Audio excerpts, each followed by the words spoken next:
In this video, I'll be diagnosing a Honda Navi that cranks but no start.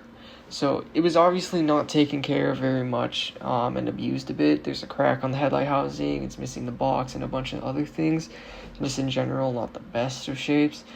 But, so, it was allegedly ran through some water and off-road onto some like dirt and some mud and stuff you can see by the engine. And when you actually get on it to try and start it, it'll just crank and crank and crank, but it won't start. It won't even try to fire at all. Even if you give it gas and leave the choke on, anything, it just spins the engine. There's no signs of it actually starting. And all signs point to the carb because there is no filter on it. And with that amount of like dirt and water at one point, it most likely has done something to the carb.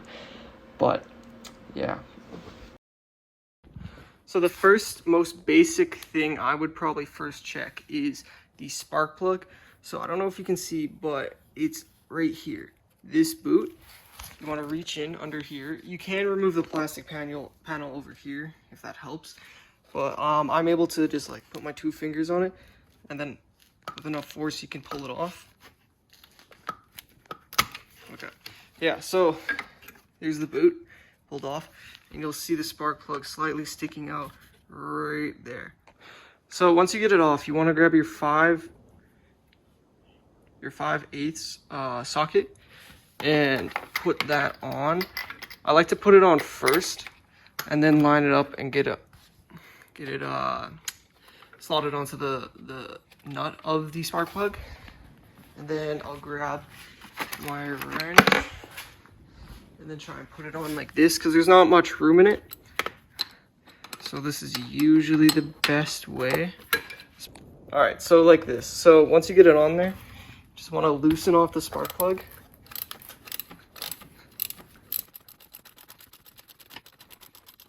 And then once it comes out enough like this, I like to take off the ratchet so then you give yourself some room, and then do the rest by hand if you can.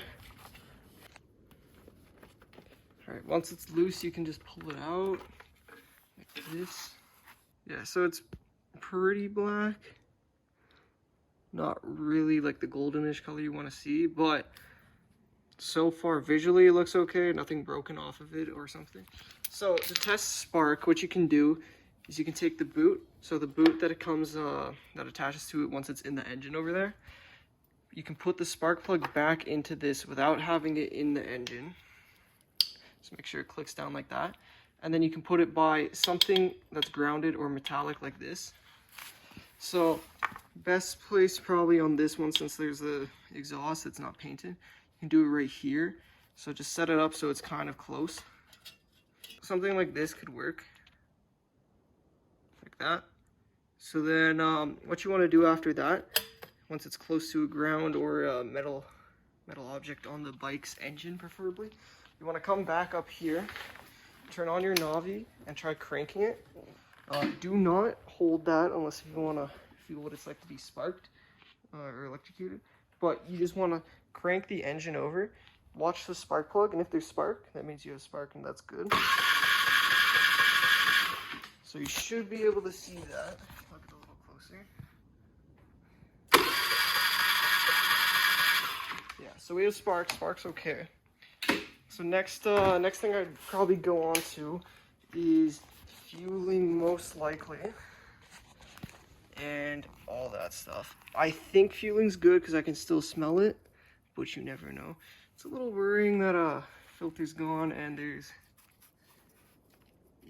some stuff in there. So my guess so far is gonna be carb related. I mean, look. So we'll probably pull off the carb and look at it. And I do have an upgrade carb for this anyways, just a nibbi carb. So I'm going to try putting the nibbi carb on, because on my bike, my personal one, I have the Polini kit. And I find that insanely hard to tune, at least for my elevation. I've had it for like 2 years and never got it to run right fully. So we'll see how the nibbi carb goes.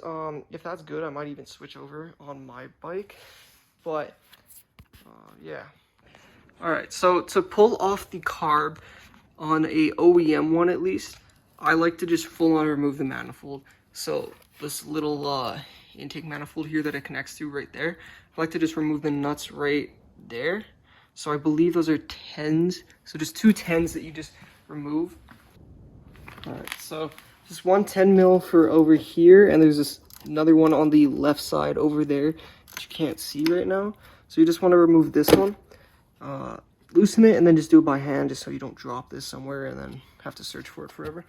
So yeah, just a 10 millimeter nut. There's going to be one on the other side. It can be easier to reach from this side because there's a throttle cable and a choke cable on that side. But just get a extended socket. Just reach from this side. So same thing, just loosen it and then just remove the nut by hand.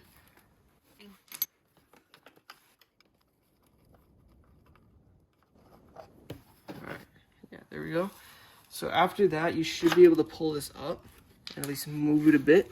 There's this hose for the emissions. This can just come off. There's a little squeeze clamp. When you put it back on, you can do that, but you don't really need to squeeze that to pull it off. So if you come onto the left side of the bike, you'll see all the cables and the fuel line.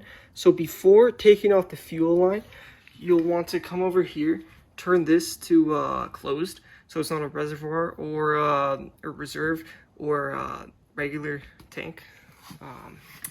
Before you pull that off, otherwise you're gonna have fuel everywhere. So to remove the cables first, this one's the choke. So this one, you just want to push like this. You'll see a little slot there that you can feed the cable through. Pull that out, and that's disconnected. And then you will want to remove it from this bracket. So all you need is just a Phillips screwdriver, just to remove one of these. The bottom one removes the whole bracket with the cable, so that's probably the best one to use. So just remove this bottom screw over here. Right there, yeah, that screw. So just remove this one. This whole metal bracket with the cable right here should be able to come off.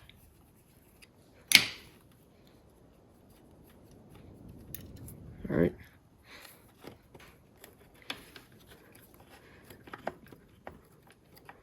There you go. So the whole bracket comes off. Now you don't have to worry about that cable. You should be able to move this just a little bit more. There's this tube for the drain.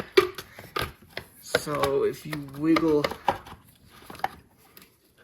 the carbon enough, you should be able to pull it out kind of like this, just to make some room. So to drain it, first you can take this drain hose here. Take a little container like this, put it in here, and while you do that, you want to take a flathead and unscrew this screw right here. It lets all the fuel drain out of the carb. So you just want to loosen this one here. And when you do this, it should all start come draining out of the hose. I don't know if you can see, but once you loosen it, you can see it all comes out. You just want to do that until it stops, and that's draining the bowl and the carb, and probably some in the line. There'll probably still be some there though. So once this is finished, like that, I like to just move the carb around a bit because fuel can be trapped in it a little bit, even after draining it, especially with how it's oriented sometimes. Yeah, so just a little bit more came out. So after that, just close it back up just so you don't forget, and then once again drain your whole gas tank. So after that, you want to come to the fuel line, which is on the left right here. Squeeze this clamp here off of right there, so then you can actually pull the hose. So you just squeeze and move it off, and then you can just pull this hose off. Sometimes it can be a little stiff. I find it helps if you wiggle it up and down like that, or rotate it. And then once you pull it off, some fuel should come out, and take your little container, pour it out. Most of it should be out if you drain the carb bowl, but there's still going to be some left in the line. So just do this. All right, yeah, so there's all the gasoline from the bowl and the line. So then you can take the carb, and then there's this cap right here, right up there. This just unscrews. Sometimes it'll be stiff and you can get pliers and break it off. This one has been done before, so it should just screw off like that.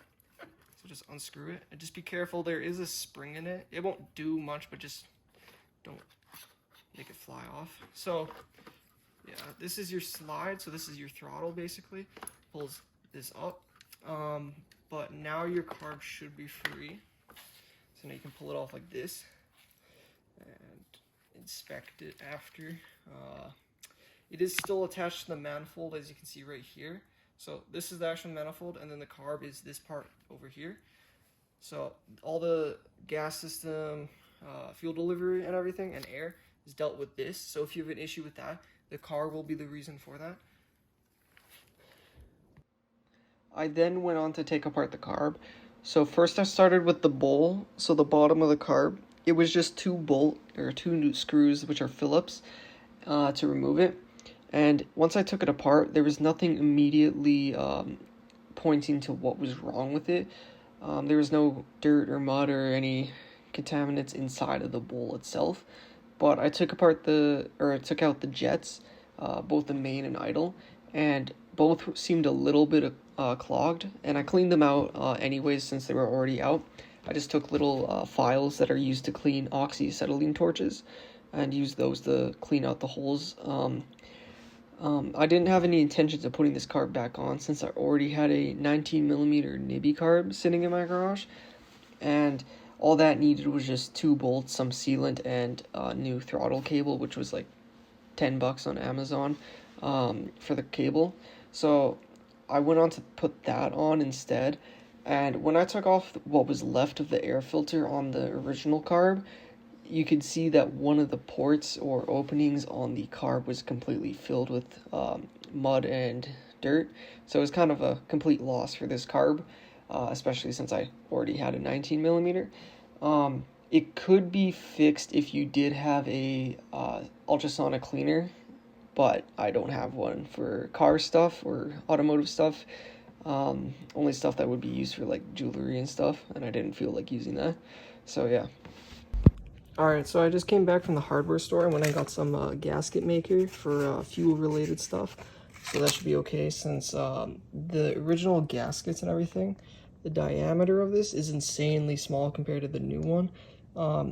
In the future, right now I'm focused on just getting this bike running for my friend.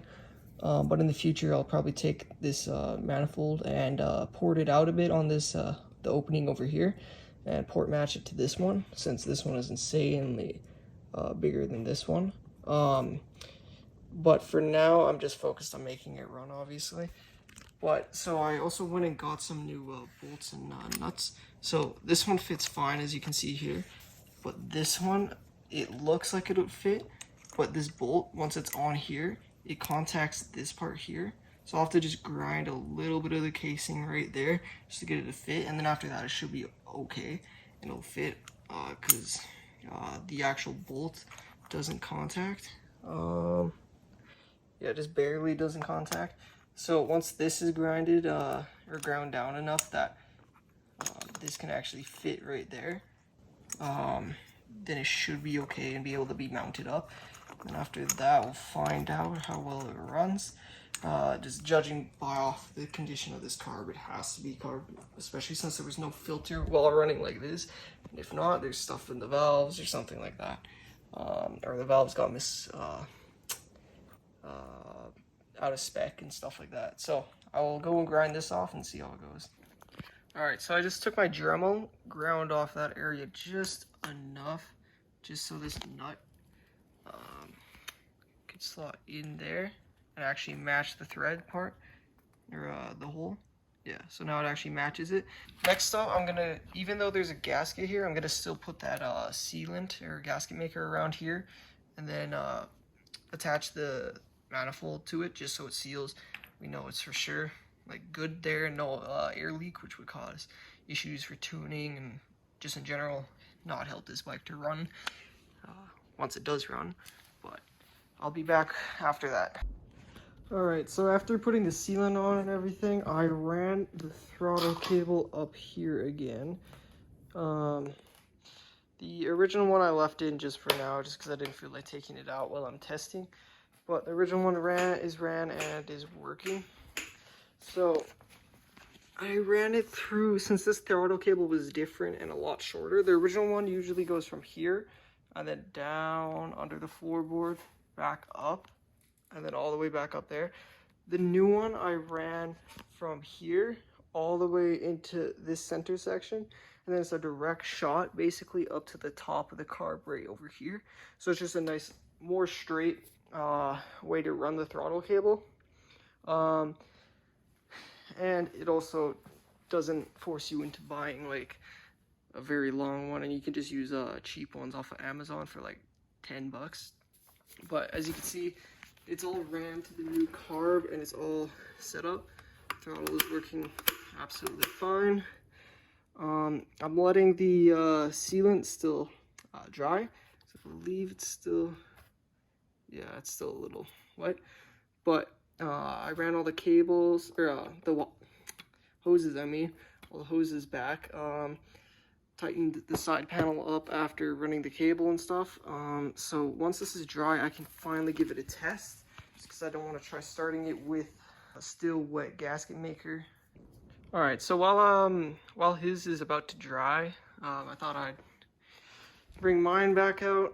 Still the same pretty much. I do have a new belt, the longer belt. I was gonna make a review on it. I've had this belt sitting for about 2-3 months now, honestly, and I just haven't had time or the energy from work and stuff to actually make a review and test it.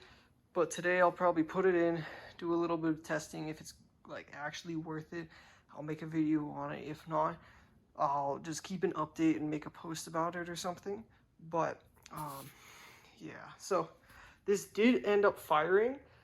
Since it is a new carb though, nothing set up. Idle's not set up, main jet not really anything, idle screw. So it's just kind of a guess and slap it on for now, and then I'll adjust it to at least idle, everything like that, try and get it running okay. And I only let it fire like once or twice before turning it off, just once again because it's not dried fully for the gasket. But that seems promising. It seems like it's fixed, because with the old carb, wherever that is, it had zero like fires at all, like for trying to get it to run and everything, just because it was so horribly clogged with dirt and stuff like that. So at least we have improvement there.